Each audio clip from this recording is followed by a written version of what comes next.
Yes, if you take down that regional, especially the size of these events in the modern era, you know that your skill is top-notch, and he's proving it once again. He only dropped one game throughout the entire Swiss rounds all the way up here into the finals, and this is exactly the position you want to be in, playing that Lugia Archeops. Exactly. Now let's go ahead and take a look at Brandon Salazar, his opponent for this finals.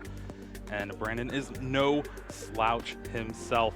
There is a former national champion here in Brandon Salazar, and then that Richmond Regionals finalist looking for his first regionals win here. Yeah, just grinding, putting up some consistent results, and then taking the bold choice of bringing this rogue deck, the Eternatus VMAX, you know, a list that's kind of been creeping on the very fringes of the metagame. We've recognized the power of Galarian Wheezing, and players have employed it from time to time, but now finally the stars have aligned, and Brandon Salazar finds himself in the finals of Knoxville Regionals with this absolutely wild Darkness deck.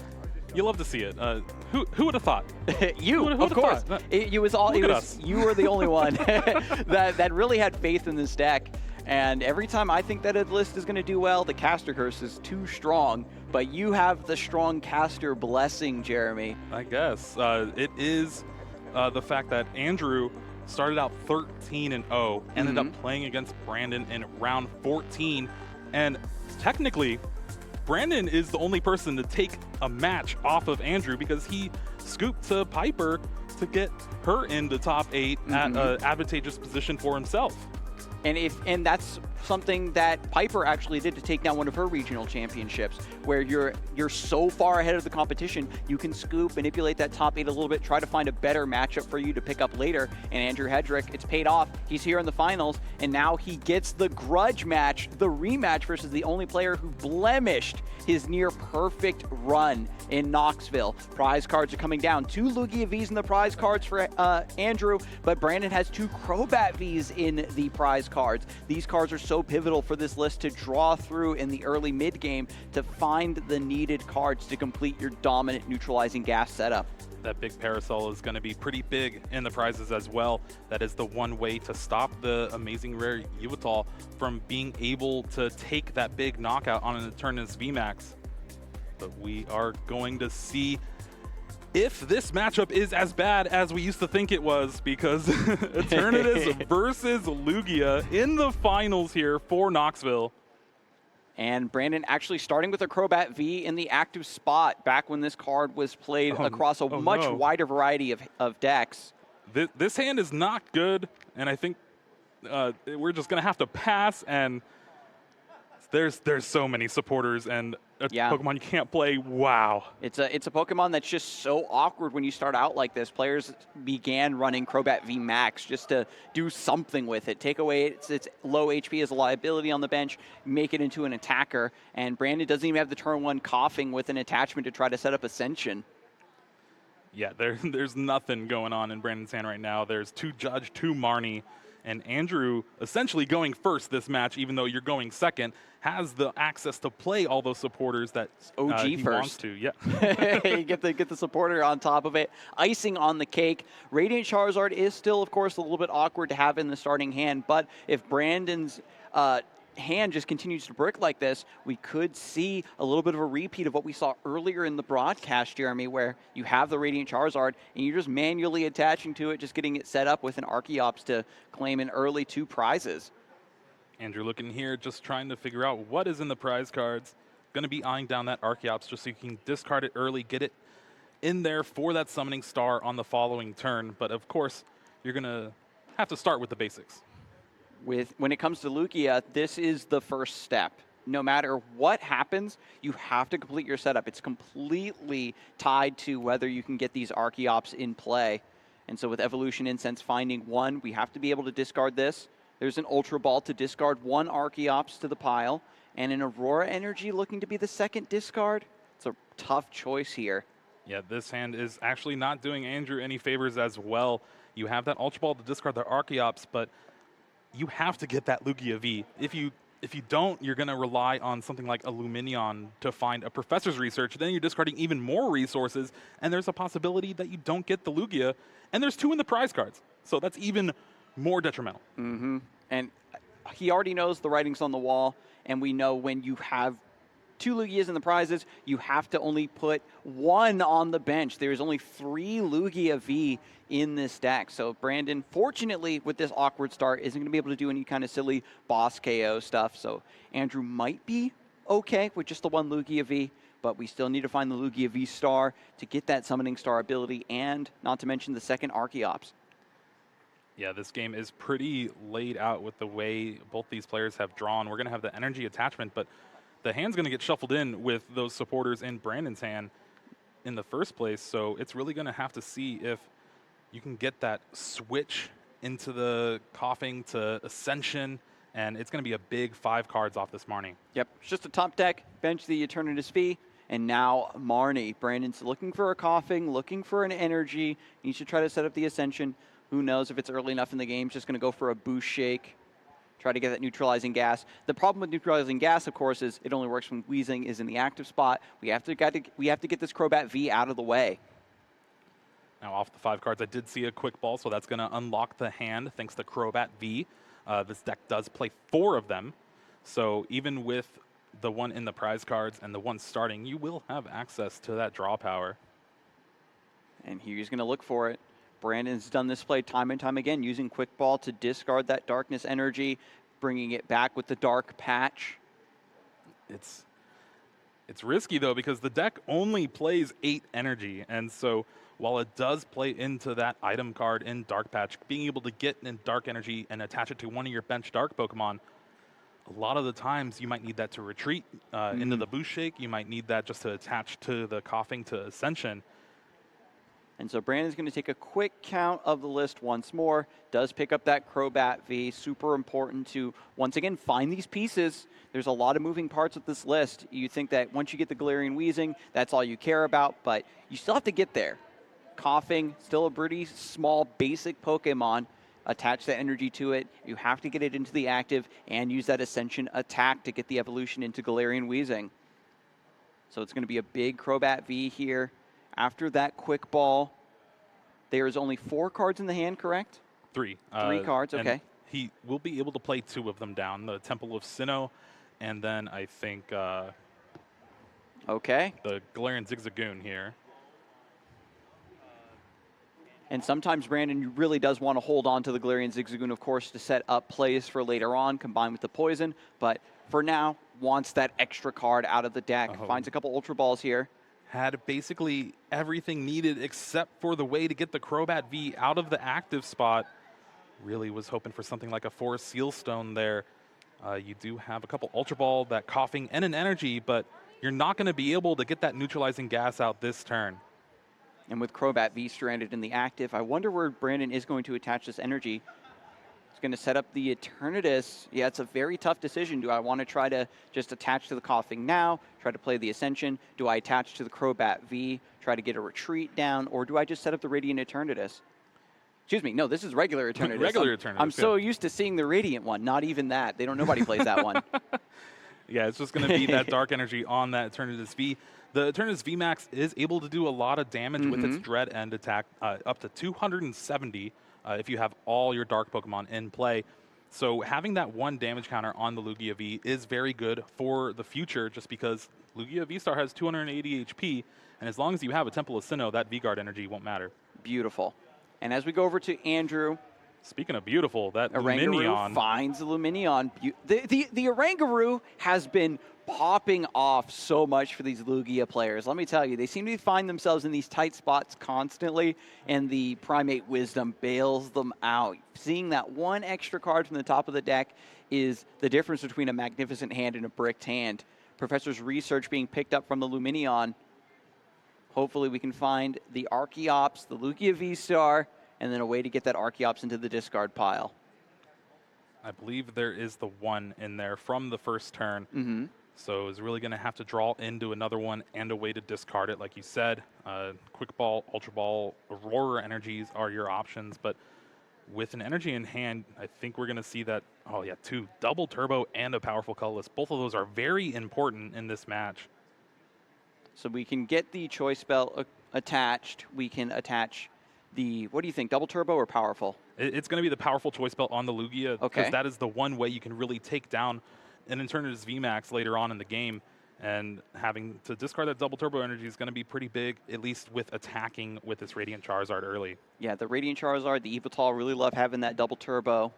Professor's research now for 7 cards. There's a Lugia V-Star. No. Not seeing an Archeops. The Archeops is there, but the only way to discard it is the Aurora energy. But Andrew has already attached for the turn, so if he chooses to Summoning Star this turn, which is a possibility, you're only going to get that one Archeops. And with the Temple of I think Sinnoh he's in play, considering it. Temple of Sinnoh in play, you won't be able to attack this turn. So just pass the turn back, and it's smart heads-up thinking from Andrew. Yeah, just leaving the Radiant Charizard in the active, recognizes that Brandon has this Crobat V that's somewhat stranded. And Brandon's going to go for the Judge. This means that Andrew's losing out on that Archeops that was in the hand, but hopefully just draws into Evolution Incense, something that can very easily fish that back out. And the Aurora Energy going back into the deck is always nice too. And this is what Brandon has set up his deck to do in basically every game, is I'm going to Marnie or Judge you for 7 turns in a row and hope you do not draw out of it. And Brandon really needing to find an energy or a way to get the Crobat out of the active spot, and something like a Dark Patch now, because you attach to that Eternatus V on the bench. If you want to get Galarian Weezing going and get that severe poison up, you're going to need a lot of cards here. So 4 off the Judge is where we start. Forest Seal Stone's also magnificent. Can use that V-Star power. Get the Crobat V out of the active. Galarian Weezing is set up. Oh no, this is the one awkward thing about the way Eternatus as a deck is. It plays 3 Temple of Sinnoh most of the time, just because that's the one way you can try to beat Lugia, is shut off those special energies from actually increasing your opponent's abilities and stuff like that. The one Hiding Dark, you have to discard it with Retreat, even though it gives your Pokemon free retreat, but that's because it does not have an effect because of Temple of Sinnoh. So after using the attach for turn to get the Crobat V out of the active spot, we have the attachment of the Forest Seal Stone to the second Crobat V, but Galarian Weezing not able to drop the severe poison this turn, but still has the neutralizing gas online. Good things come to those who wait, and Andrew's hand is stacked here. Has the Serena to get the Galarian Weezing out of the active spot, the Evolution Incense to grab the Archeops, and then a Quick Ball to discard the Archeops, and now you have Summoning Star online. It's all coming together. We can get the Galarian Weezing out of the active, and that opens up so much room for Andrew to get some attackers set up. Once you complete the establishment of these attacking Pokemon, the fact that the rest of your, bench doesn't have any abilities is totally acceptable. So here comes Serena first of all. Is there a target that you really want to bring up here? Maybe that Forest Seal Stone? It's between that Forest Seal Stone and the Eternatus V. Both of them are kind of good choice. options. It just depends on how strong Brandon's hand is. So we're going to see the wrong or right choice here. It's one of those things that you can't tell which one is best, just whichever one proves to be the plus EV as we head through this game. This is where basing everything on your opponent's body language is really important. If you see Brandon just kind of slumped in the chair a little bit, maybe didn't really like the hand off that Judge, was not able to Crobat last turn, take away that Forest Seal Stone, take away some of the options that he might have, and then maybe the Eternatus V won't even do anything. So that's the read that Andrew decides to go with. Crobat V with that Forest Seal Stone in the active. Evolution Incense to find the Archeops. Discards it with the Quick Ball. Going to search through the deck one more time. Can thin an extra card. Manaphy being pulled to the top. Just another way to thin the deck. You can use that other Quick Ball if you want. Just keep it for the following turn. And this is what Andrew actually didn't get to do too much in the top 4 match against Raul. All 3 games had just 1 Archeops in play. Finally now having 2, and desperately needs it in this matchup. Now with 2 Archeops, the Primal Turbo is online. Just a couple more energies to set up this Lugia V-Star. We might even see that attachment to the Charizard as well to retreat that out of the active spot. Do we want to just fully support this and try to use it as an attacker? We have to get Temple of Sinnoh out of the way, though, so that Heat Energy and the Aurora Energy can actually provide that, that fire that it needs.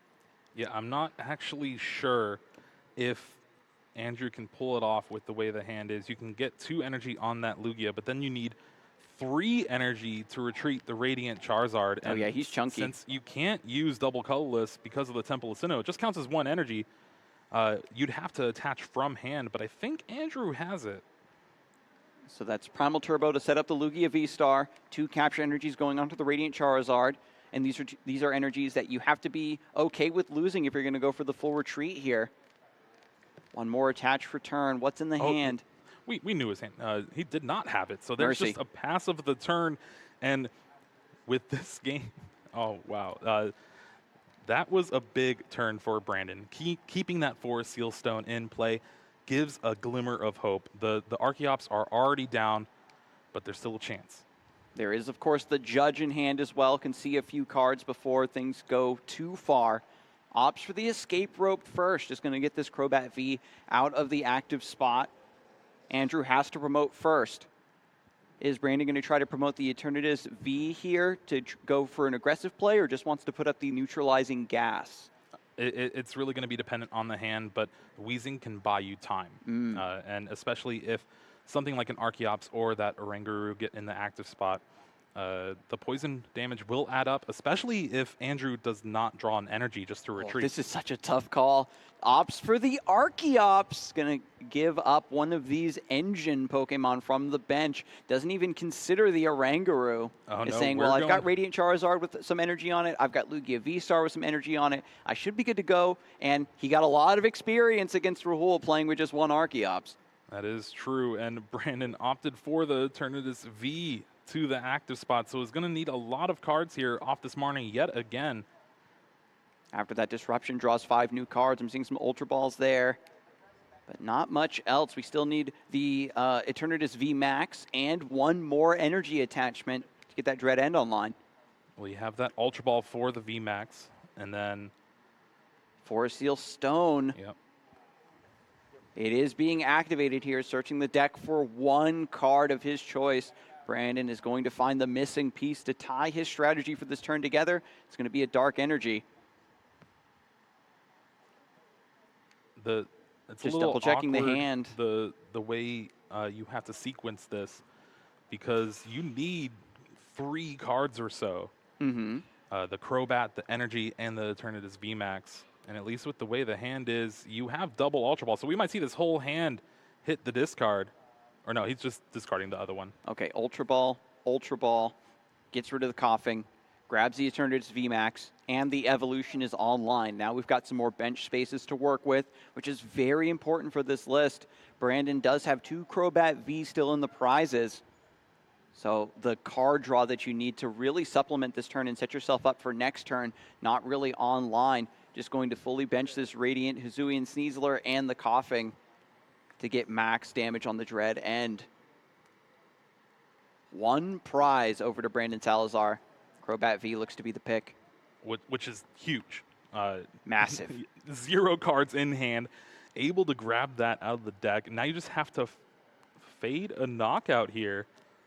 Yeah, Lugia V-Star was set up from long ago, has the V-Guard energy, 1 powerful colorless energy, and the Choice Belt. We have to get this Temple of Sinnoh out of play and a bunch of powerful energies attached to take down the big HP of Eternatus VMAX. Well, even then, it's still not going to be enough. 340. Whew. Lugia has the ability to go to 330. Oh, no. So it's all reliant on that Yveltal with its amazing destruction attack. It's just, now you can't charge it up in 1 turn with only 1 Archeops. And the Quick Ball, the Yveltal is being looked at here, but once you have to have it survive 1 turn after you manually attach, or just use the Primal Turbo on it, and it's going to be a massive telegraph to Brandon Salazar that amazing destruction is coming. So he's going to maybe try to boss that up, or just retreat the Eternatus VMAX to the bench, make it a little bit harder to gain access to, especially with that neutralizing gas potentially coming back online. Looks like that's what Andrew is doing, and the one way to get rid of the Temple of Sinnoh is just the Tempest Dive. And with that attack, you can get rid of the stadium, and that'll unlock your special energies. Holding on to the double turbo in hand is also pretty risky, because you know the Marnie and the Judge chain keeps going on. Boss's orders off the top. Ops not to... Players have become so used to holding these resources for next turn, trying to set up their next play with Oranguru, and the player base has adapted by using Judge. Brandon Salazar has to get another disruptive supporter off of this next top deck, and hopefully the Crobat. I believe that was another Zigzagoon drawn off the top. Well, if so, you still need the Temple of Sinnoh to be able to take the knockout here, or something like a Choice Belt. And drawing 5 cards here. There's the Choice Belt. Now just needs the full bench, and I think with the Quick Ball, we'll be able to do that. It's all coming together with Andrew losing out on the Lugia V-Star. The Evital comes through to clean up those 3 prizes on the Eternatus VMAX, but you've already kind of put 2 turns worth of value into this, and once this big attacker goes down, Brandon can just start pivoting into the Severe Poison and the Radiant Sneasler. And as we know, Lugia does not have a lot of pivoting cards, a lot of switching cards. That Poison is going to stick for a few turns. Now, Brandon's hand is pretty good here. The 1 bench space left. You're going to Quick Ball for the Eternatus V because you need a response to that Yveltal. If that Yveltal is able to stick around, it just takes knockout after knockout after knockout. So with the Eternatus V, there's a Dark Patch in hand. So you can Dark Patch, get an energy on there, even though there's not another one in hand. You're still able to potentially respond next turn. And Brandon has been forced to take a lot of these edgy plays where the difference between the play working out or not comes down to a few key top decks. There's not so much direct search in this list that a lot of other decks in the format are used to having. So we're getting a nice reshuffling on the bench, just so we get a better count of how many Dark Pokemon are in play for the Dread End. And we have room here, of course, for the Eternatus V. The Dark Patch does indeed come through, as you said, Jeremy. There's the attachment off of the Dark Patch from the discard pile, and now we just have to close out the rest of this turn. Now we just need to count our multiples of 3. Plus the Choice Belt, right? The Choice Belt is still needed? Yeah. Okay. Yeah. With a full bench with the Eternatus VMAX, it does 270 damage, counting itself, and then a Choice Belt 300, minus the 30 from the V-Guard energy, and with that 10 damage from that turn 1 Headbutt Tantrum is able to take the knockout. Brandon Salazar going down to 3 prizes now. Beautiful. And Hedrick has the opportunity to respond with the Radiant Charizard, but if you do, that will open up something like a Galarian Weezing because that Radiant Charizard can't attack 2 turns in a row. Also, again, has the 3 retreat cost, so it's just going to kind of be stranded in the active. And Brandon held on to that second Galarian Zigzagoon in the hand to try to set up another cheeky play. No, he ended up discarding it. Oh, with it went Quick off Ball. screen. Yeah. I didn't see. I thought that he had benched it way off to the side. Okay, I see now.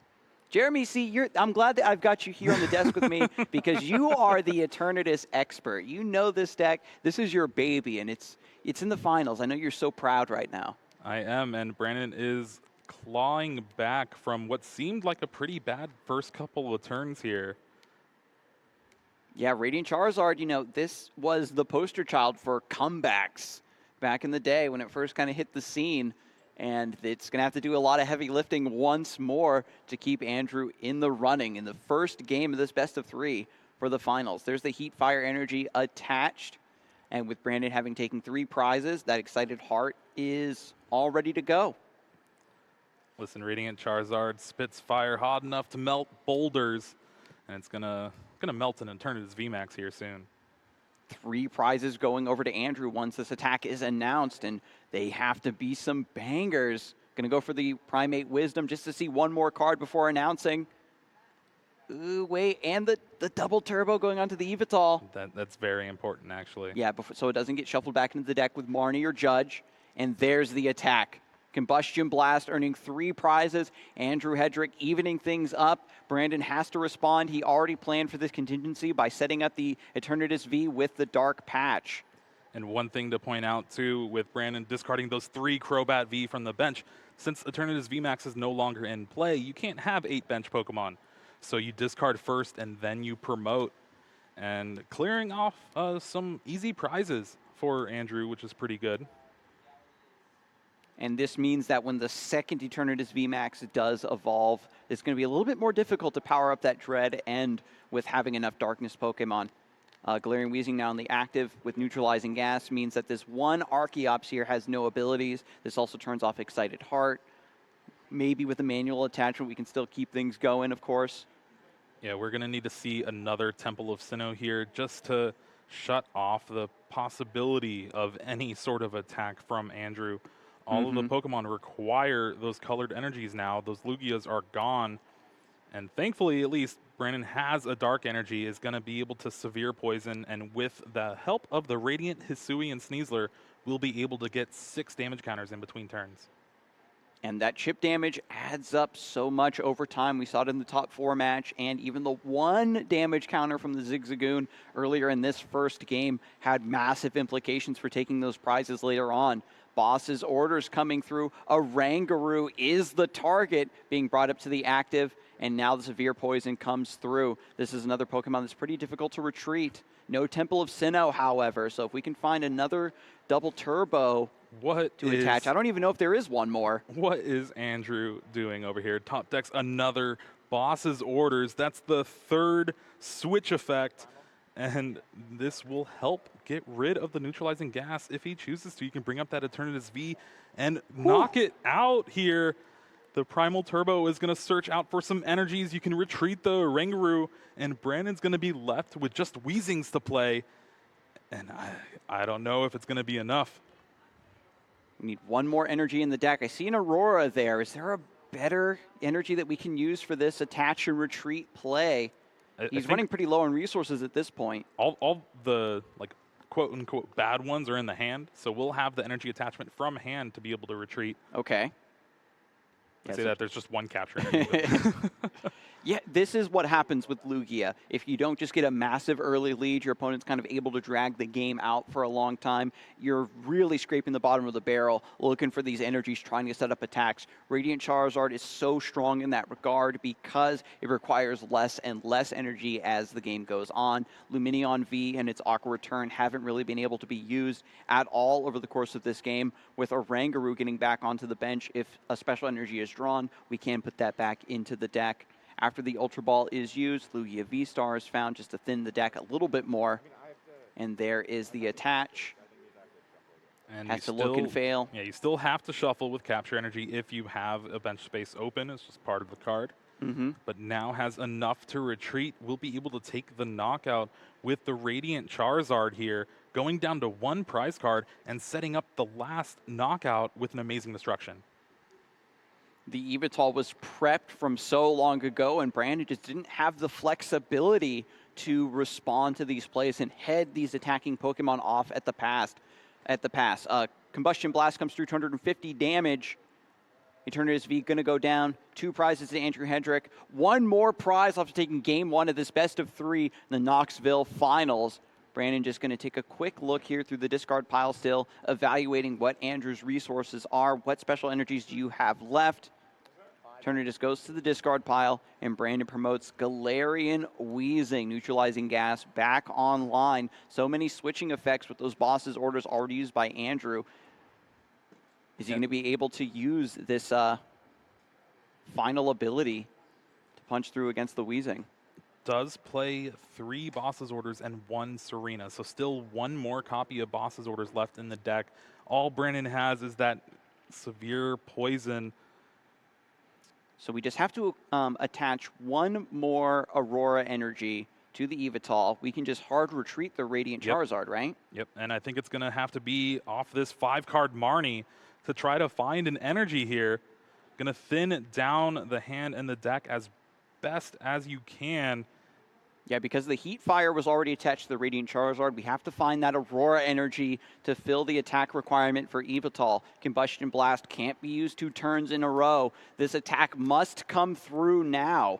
You're going to grab a Pokemon because it's going to go to the bottom of the deck with Marnie, so it's just increasing your odds ever so slightly. All the percentage points matter here. 5 cards to find Aurora energy. That's all Andrew Hedrick needs to take this last prize. Brandon can only sit by and wait. The Marnie comes down. The hand is shuffled, put down to the bottom of the deck. 5 cards off the top. One of them needs to be an Aurora. I'm not sure of the percentage here, but Andrew did everything he could to manipulate it in his favor. 5 big cards. Do we see it?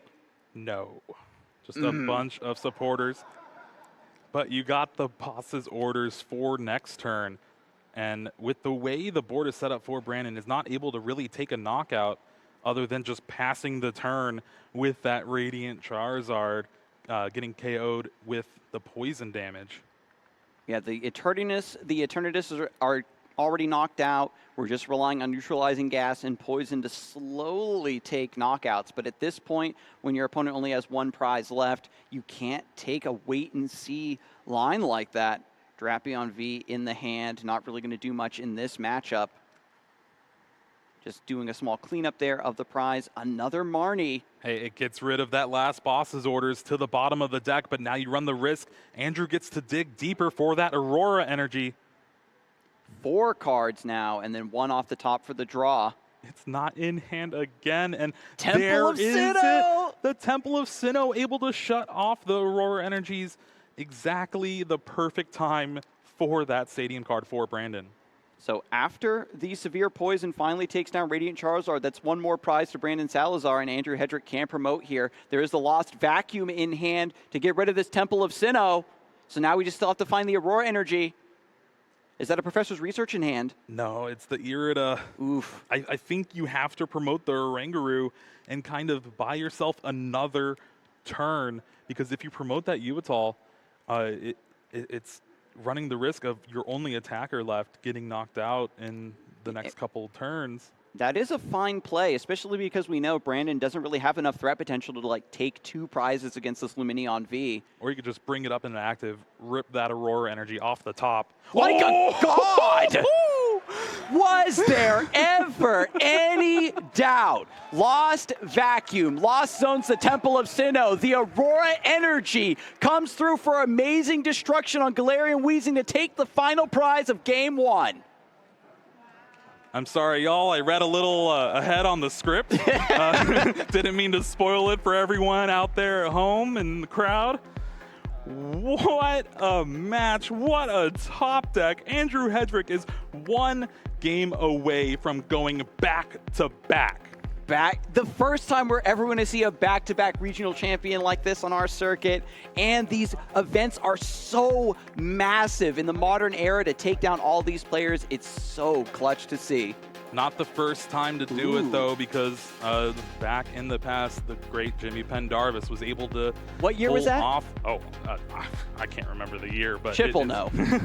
We'll ask Chip later, but I don't want to sell anybody short. It's been a long time, we'll say, since we've had a back-to-back champion, and Andrew Hedrick has been running hot this entire tournament. This is the player that was able to take a win off of him earlier in the Swiss round, so now they're shuffling the cards, trying again. 1 game off of claiming this finals in Knoxville. Brandon shaking his head a little bit, still trying to keep in the game. The strategy did work in that first game. It was just a little bit too slow. If we can get the boost shake or something, get that wheezing down just a little bit faster, it could spell the difference between victory and defeat in game 2.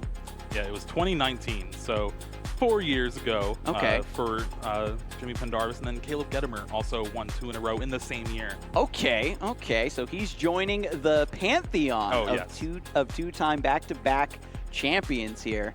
Now, I am pretty excited how close Brandon was able to make that game, especially with 2 Crobat V in the prize cards, and then I think the game-deciding card, that big Paracel in the top of those prize cards. If that tool was anywhere for Brandon throughout that game, that Amazing Destruction was not doing anything. Exactly. The Lost Vacuum, you can't pick one or the other. You're just completely done. And when we go into game number 2, the players are shuffling immensely. Everything is into these draws, into these prize cards. You've got to put your heart and soul into shuffling these. Make sure the deck is completely mixed, especially with Lugia, right? You get that handful of special energies, you're done. You're done. Yeah, we saw that happen with Connor Fenton. Just a handful of 5 special energies and having to pass the turn.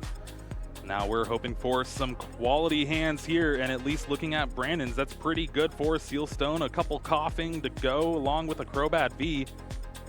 Meanwhile, nicely done. I think you cursed Andrew a little bit. There is 4 special energies in that hand, Adam. Uh-oh. Lugia V Star in the prizes. Ultra Ball. Serena and Boss's orders in the prize cards. That means Andrew's only going to have 2 outs in the deck to get around that Galarian Wheezing with its neutralizing gas. Eternatus VMAX, both of them in the prize cards as well. Thankfully, Brandon does play 3 copies of it, so okay. Got the 3/3 line. It's going to be a premium, though. Temple of Sinnoh being eyeballed here, double coughing down as well. We have to get a Pokemon V in play to use the Forest Seal Stone. But Brandon is a player that's really liked to sit on the Forest Seal Stone for the mid-late game when that really one missing card is so important to tie the rest of your turn together. Not going to like try to spam it out early to find that Boost Shake or get some other dark energy. Well, you say that, but finding Boost Shake on turn 1 with that Forest Seal Stone is exactly what you play it for. That one of Boost Shake, that's the only way to find it. And if I would go for it. That and shut off abilities before Andrew even gets a turn, things are going to be looking pretty good for this Galarian Wheezing. But no, just Brandon passing the turn. Very passive, very respectful, doesn't want to extend. Wants to see how Andrew's hand is looking, I would say. Get a read on if your opponent's hand is kind of bricky. Maybe you know whether you should be following up with Judges or Marnies after you get that ability lockdown. I think we're going to see the Aurora Energy just to be able to discard the Archeops in the hand. You can also, you know, Rain Splash for 20 damage, but it's not really going to be something you're going to continue on. And the last couple regionals, you know, we've seen some rare attacks. We had during OCIC, we saw Scratch on Sableye, and we had Rollout earlier. No, we almost had Rollout earlier. Oh, yeah. Man, don't remind me. There's that Boost Shake off of the Marnie. And Brandon actually getting a little punished for keeping the hand and not playing anything. Yeah, I think he was waiting for Andrew to maybe jump through some hoops, getting the Archeops into the hand, discarding a lot of resources to do so, and then just slam that gate shut with the neutralizing gas. Didn't play towards the high roll of just benching the Crobat V, maybe only drawing 1 or 2 cards just to get the Forest Sealstone target into turn 1 Boost Shake. And we'll see if by not going for that specific turn 1 play, if Andrew is going to be able to stabilize. Now it does have the quick ball for that Lugia V, but other than that, the hand, can you guess what's in the hand, Adam? Special Energy. Yeah, that's right. Terrible shame. It is not going to be a good couple of turns, but we just got to find Guru, right? Just slowly put those back in the deck one at a time, one at a time. If you're able to use abilities, Adam. But at least you can hope that with your opponent, the only supporters they're really playing is Marnie or Judge, so maybe you can get bailed out. That's the trick. Andrew just has to give off the vibes of this hand is amazing. I definitely want to keep this hand. Please don't play a disruptive supporter. That's all Brandon can do is just play Marnie and Judge every turn regardless of hand quality.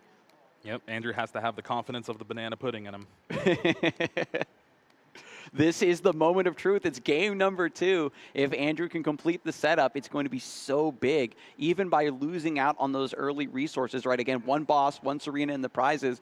It's a lot harder to pivot around the Galarian Wheezing like we saw in the first game. What? Not even a Rain Splash. I want my money back.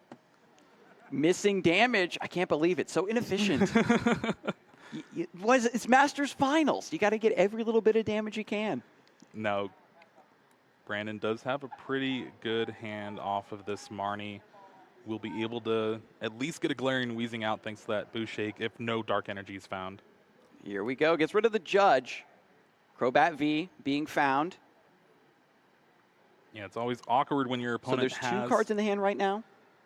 For Brandon? Yes. I believe... So this is going to be a pretty decent dark asset regardless. One of them is the Boost Shake.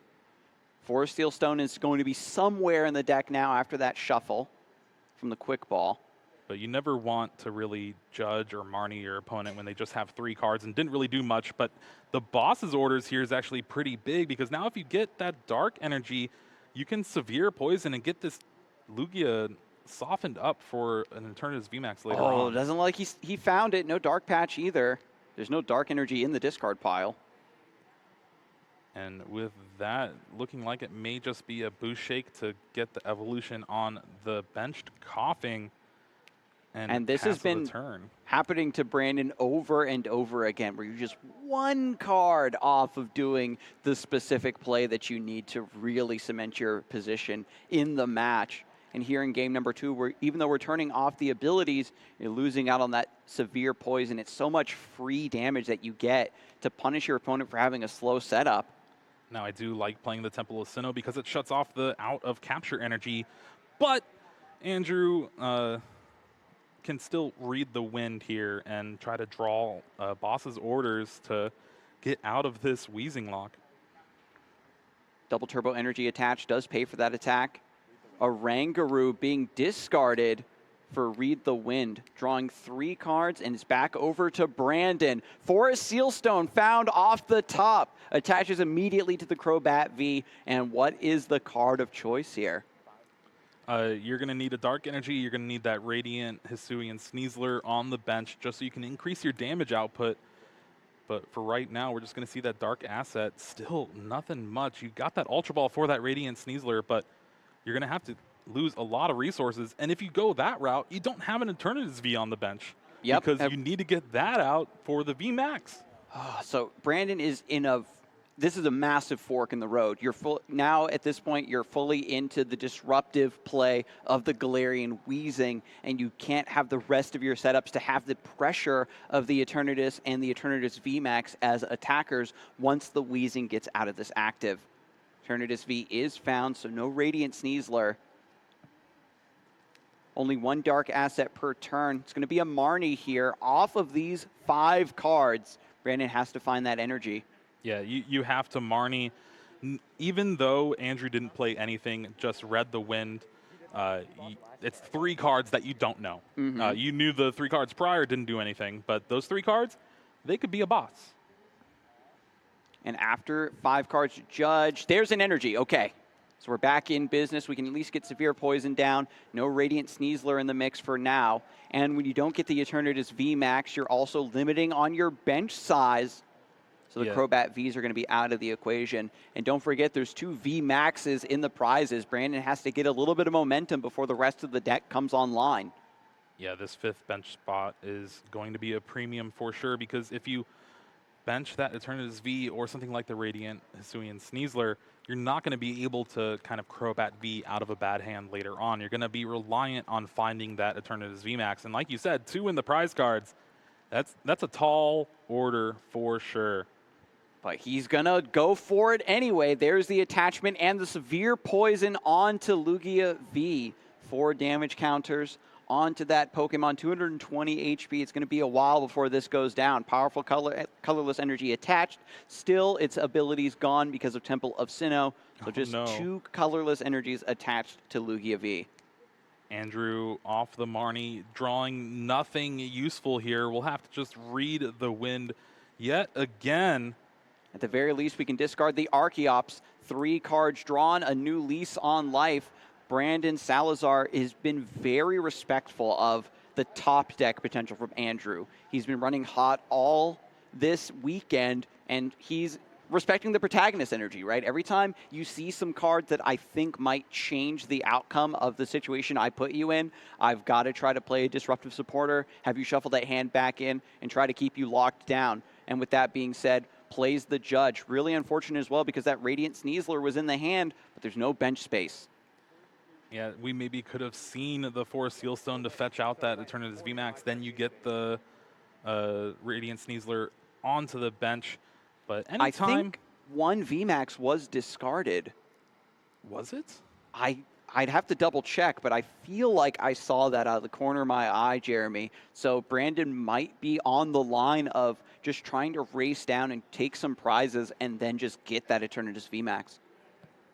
It'll be big if true, but honestly, with the Judge, anytime your opponent draws more than 1 card in a turn, you're going to be having them shuffle their hand back and draw 4. You are not allowed to have more than 5 cards against a Galarian Wheezing Eternatus deck. And over again, Lugia has been in a consistent position as well, where the hand is pretty dead, and then Oranguru turns it back online. But Oranguru was discarded to read the wind because the neutralizing gas is turning that off anyway. You just have to rely on pure top decks. Do it old school style. Just draw what you need, Andrew. It can't be that hard, right? just draw. Out of the 4 cards here, it's a little bit of an awkward discard. Going to have to discard that Radiant Hisuian Sneasler with the Ultra Ball just so you can find that Eternatus VMAX. But is it? Yeah, there's 2 in the prizes, and I think No. one was discarded You earlier. were right. Oh, no.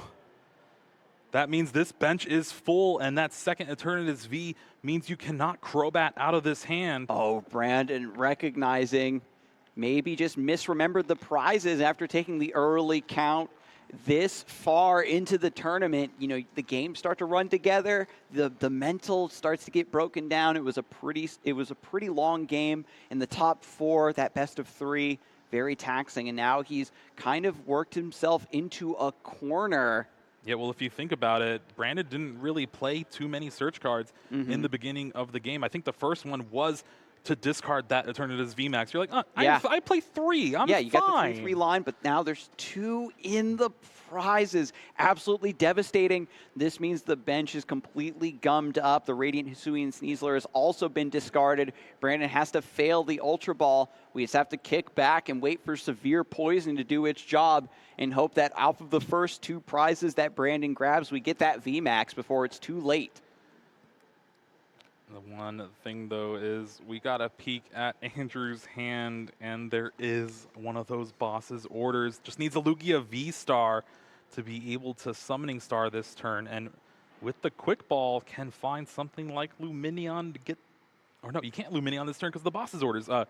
This awkward hand for sure from Andrew, yet again, with 3 special energies. Even when you have the answer to Wheezing, you usually have to give up something very important to do so, and you can't take advantage of that reprieve to get your strategy back on track. Quick Ball going to discard the Heat Fire energy.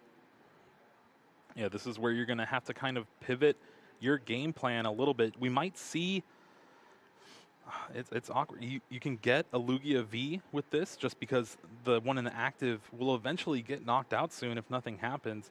But you can also boss's orders up in Eternatus V, sensing some kind of weakness from Brandon with not having that VMAX. That means there's 1 card in hand. You can kind of guess that it was a Crobat V with the way Brandon discarded the Radiant Hisuian Sneasler and the Quick Ball. Very true. If Andrew's got that heads-up play still in mind, you get that read on the opponent, and you can sculpt your lines accordingly. Look in the discard pile. We do see the VMAX there. Absolutely heartbreaking. And after that Lugia V is found, we have the manual attachment of the Capture Energy. Temple of Sinnoh going to cancel that out, but still, there's 3 energies attached to the Lugia V. And read the wind to discard the Aurora energy and draw 3 more. Severe Poison still ticking. And back over to Brandon. What card even helps him in this situation? The bench is full. It's not another Crobat V, I can tell you that. And that is what Brandon's hand is chock full of. And with the way Andrew drew those 3 cards with Read the Wind, the V-Star was found, the Pumpkaboo was found. So if you want to get rid of that he's about Temple to blow of Sinnoh, this game wide open. But Brandon, he's just going to sit back. He just has to play. And this is where you need that extra damage from that Radiant Hisuian Sneasler. The Lugia V is actually going to survive another turn of poison, only 160 damage. That means it's going to leave 20 HP left before it's going to get evolved into that V-Star. Retreating this or evolving, it's going to cure that poison, but we can evolve right now once we get rid of the... Do we have a way to get this Galarian Wheezing out of the active spot? The boss's orders in hand. There we go. That's right, you said that. Yeah, you've got the whole turn mapped out. You give me the script. Hey, you're hogging the script. Now you can boss's orders. You can bring up that Crobat with the Forest Sealstone. That shuts off another avenue. And this was another, yeah, Brandon loves to sit on this Forest Sealstone for so long, but now he's getting punished for not taking advantage of this search ability. That important card is going to be offline. He only runs 1 copy. 2 copies. Oh, my mistake, 2 copies. My goodness, this is too hype for me. There's so much on the line that I'm just getting lost in the sauce, Jeremy. You got to help me. I'm drowning over here. Don't worry. I'll save you. I got some lifeguard skills. But after that after the Radiant Hisuian Sneasler got discarded, Brandon also lost out on so much free damage on the Severe Poison. Now the Galarian Wheezing is being put back onto the bench with boss's orders. This opens up the Summoning Star ability. Archeops is now down. We're getting attackers up and running. Even though no prizes have been taken so far in this game, Andrew is about to start running away with this one. The Crobat V is going to offer up 2 prizes easily, and then there's just a lot of easy targets on the bench for Brandon Salazar. It'll open up 1 spot for one of the Crobat Vs in hand, but you still have to figure out what to do. Just going to go for the Tempest Dive here. And what a 2 prize cards to pull. The boss's orders and the Serena. Now Brandon is going to be having to find a Judge or a Marnie to get things going yet again. You can Dark Asset to draw some cards, but even with the Severe Poison, you're not taking a knockout yet again on the Lugia. There's the Crobat V coming through. Dark Asset up to 6, finds a Dark Energy to attach, but again, no Eternatus VMAX. No attackers to really follow up with this Galarian Weezing. It's just a matter of hoping the poison sticks after Severe Poison and praying that there is no other boss's orders. We thought that Andrew would be in a much stickier position in this game because there is 1 boss's orders and 1 Serena in the prizes, but at the end of the day, it does not matter. He's already got multiple attackers ready to go. It's just going to be another attach here. This is not much for Brandon to do. Rough. Any time your opponent is able to break through that neutralizing gas and get the Summoning Star off, your win percentage just shoots down below the table. You're not really going to have much of a chance, and especially with both of those VMAX in the prize cards, there's not going to be a good response to Andrew just taking knockouts turn after turn. It's one of those things that you can't really beat yourself up for. You know, I discarded an Eternatus VMAX, even though I'm running the 3/3 thicker line. He didn't know. And yeah, once everything came down to the wire, it ends up that they're both in the prizes. And this is a deck that doesn't take prizes super quickly, super easily. You're just trying to lock your opponent down, slow the game down, and let the poison do its work. But without any additional threat pressure with the Eternatus V Max, there was nothing really to pivot into around the Galarian Weezing to at least take some prizes to bring yourself back into the game. Now we're going to see the Serena. It seems pretty obvious to bring up that Eternatus V with the Dark Energy. You just kind of want to hedge your bets against much anything, and you do get the knockout with that Tempest Dive. And the Lugia V-Star still survives the poison. Just a little bit, right? You would have to retreat this turn. It gets knocked out going in. Yeah, because it's still, even though the Galarian Weezing's not in the active, the severe poison effect still augments the damage that the poison counter is still doing every turn. So it is a liability to take this knockout and attack, but you're down to 2 prize cards left. We know Andrew has the last boss's orders in hand that was grabbed from the prize cards, and you can set up that Lugia V on the bench to take a knockout on something like a Crobat even. Yeah, there's the 3 powerful colorless energy attached and a double turbo being attached to the Archeops. Andrew's in a position where he can set up a bunch of different attackers, and by pre-attaching that energy, you're covering some of your retreats as well. So he is already planning ahead to make sure he can close out this game 100% after taking these 2 prizes. And there is that Tempest Dive double knockout for both players. And so Brandon does promote first in this scenario, correct? Yes, because the poison will be in between turns knockout. So you'll have a little bit more information here from Andrew's side of things. All right, so now we wait. What does Brandon promote here? It's just going to be Galarian Weezing again. Wait, we're double checking the damage here. No, I think they're just making sure who promotes first. Oh, I see. Yeah, it's not officially knocked out yet until the promotion happens and then the turn changes. And shout out to the judges as well for making sure that this every step by step is followed. It lets you follow along with the action a little bit cleaner, make sure that nothing gets lost in the mix here. And I do believe Andrew still will have to draw his 2 prize cards first as well before getting to promote the Pokemon. So you get a little bit more information that way as well. Still plenty of time left on the clock as well, 23 minutes. So Brandon's going to take his time to figure out what's the best thing to promote, with the gate kind of closing around his ability to take this second game. 1 Eternatus V down. And now with some prizes coming to Brandon Salazar, we are going to see that Eternatus VMAX come through, but will it be too late? Yeah, I'm pretty sure that gate is more than closed. They locked it and threw away the key. As Brandon, going down to 4 prize cards, will be able to pick up the Eternatus VMAX, but we'll need a ton of cards to try to even get a dread end. It's hard to even think about what to do. The Radiant Sneasler's in the discard pile. A couple of Crobat Vs have already been used. Galarian Weezing is going to be promoted here. Still has a fat retreat cost of 3. So, and the one Hiding Darkness was already used earlier as well, right? I believe that was the last game, but it won't matter too much. Brandon does play a heavy count of switching effects. 1 switch, 2 escape rope. I believe there's an escape rope in hand. Okay. So there's the evolution. Finally, Eternatus VMAX showing up, creating more bench spaces. Another Eternatus V could be benched. But that's just, again, with these Crobats especially, these are just easy prize cards that Andrew can take with that boss's orders. And this arena, these are all picked up off the prize cards finally, and is a perfect way to close out this game number 2. He's going to bench another Eternatus, trying to empty the hand as much as possible. Dark Asset for 3 more cards. Gets Temple of Sinnoh, which is pretty nice. Yeah, and what are the answers that Andrew still has access to? Well, there's everything in hand. So it's all going to go to the bottom of the deck. The Pumpkaboo, the boss's orders, I think the Lost Vacuum still as well. And it's going to have to rely on another 4 cards from Marnie here to see if Andrew could pull through. He also needs the Lugia V-Star. Granted, with the 3 powerful energies, if the Temple of Sinnoh's bumped, you can take a knockout on a Crobat V. So maybe we get, like, what is it, top deck Irida to grab the Lost Vacuum?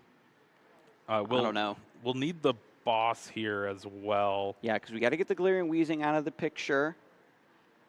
Bring up a 2 prize Pokemon. Brandon rearranging the bench here so we can get a better look how many dark Pokemon are in play. No, I want all 8 in one line. just put them off screen. I want no it big falling deal. off the table. So Dark Patch is going to set up the Eternatus VMAX. Dread End now is up and running, but still 4 prizes left to take. When you're playing a deck that wants to kind of keep the opponent under control, you don't run as many cards that allow you to pull up key targets and get those key knockouts. Manaphy is poisoned, 4 damage counters onto it. We've got double evolution, Incense to thin a little bit down, but no primal turbos as well this turn. No excited heart because of the neutralizing gas. You want to know something funny, Adam? So Andrew is only able to deal 110 damage with Speed Wing. Remember on the first turn of the game when Andrew could have Rain Splashed for 20 damage? Oh my God. That would have left the Galarian Weezing with 110 HP left. He could have closed this game out with an Archeops attack, but now is forced to go Lugia, it seems. Unbelievable. Missing that little bit of chip damage on the Rain Splash in the final moments here for game number 2. Archeops just going to be found off the evolution Incense within the deck a little bit and get a nice shuffle after that Marnie. Still trying to find an out against the Temple of Sinnoh. And a means to get around this Galarian Weezing. Still a very tall ask here. Yeah, manually retreats the Manaphy. You're going to take that knockout and hope Brandon does not have the combination of cards to take a knockout on your Lugia V-Star here. And this way you will be able to get rid of the Temple Sinnoh. All right, Temple's down. Galarian Weezing's down. 1 prize card left for Andrew. Brandon Salazar does have Eternatus VMAX in play finally, but not a lot of support otherwise. Here comes the Eternatus. And what was the math once more, Jeremy? 270 damage if there's 8 bench Pokemon. Then you need a Galarian Zigzagoon Headbutt Tantrum, so you can deal 10 damage to that Lugia V-Star because that's 280. And then with that V-Guard energy, you need the Temple of Sinnoh. But I believe he has the last copy in hand. Maybe it got shuffled in the turn prior, but it's either that or the Choice Belt. So here it is. Zigzagoon being brought up. So there's the ping. Then we need the Temple of Sinnoh. And then one more dark Pokemon, preferably a Crobat V, so you can draw into some cards, maybe Judge or Marnie Andrew yet again. So he's thinking about the line. He's calculating the numbers, has probably been in this situation several times this weekend, knows the numbers to take down a Lugia V-Star with the V-Guard. After the Zigzagoon is officially grabbed, we get a nice shuffle of the deck, and Brandon still trying to keep in this game, but doesn't go for the full knockout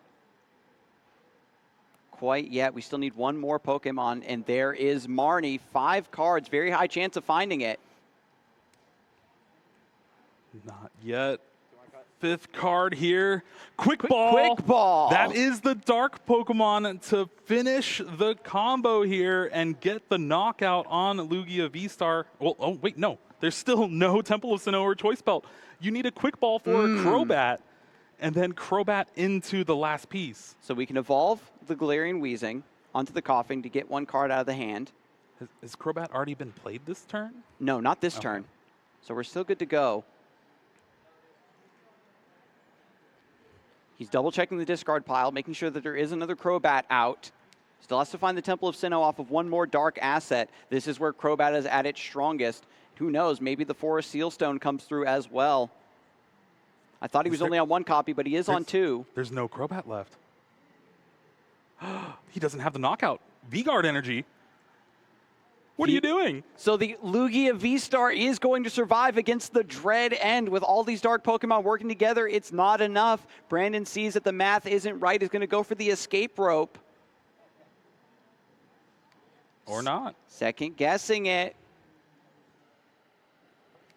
So many resources gone. One of those Crobat Vs. Yeah, that's right. He bossed up the one with the Forest Sealstone. One of the Crobat Vs was knocked out. When these games go long, it's hard to keep track of these resources, Jeremy. But here we go. Just a little bit of damage onto the Lugia V-Star. It is still alive and kicking. Let's and get now a we look see at the this boss. hand. We need a way to get Lumineon. Quick Ball in the hand. That will be able to fetch Lumineon. Lumineon will find the boss's orders. And with that, Adam, Andrew Hedrick, the two-peat, the back-to-back. The back-to-back champion, Lumineon V, into boss's orders, brings back up a Crobat V for the knock. This is our Knoxville Masters finalist. Yeah, regional champion yet again in just a matter of 2 weeks. Can anyone stop him? Andrew Hedrick showing the world that he is one of the best players with Lugia. A deck that's had a massive target on its back. Players trying to counter it every which way. Lightning Pokemon, paralysis, doesn't matter. He has the tools, he has the answers, he has the cool to keep his head on right and focus on victory. He came here this weekend with a goal and has met that goal. The back-to-back champion is crowned. It is just insane. Ran through the whole tournament, started out 13-0, avenged his one true loss in Swiss by taking down Brandon Salazar in the finals here. And what a way to do it. That Aurora Energy top deck in game 1 was my favorite play in the past few months for sure. Just promoted the Evital, he knew it was gonna come. Bam, Aurora Energy. We already hid the script down here behind the desk.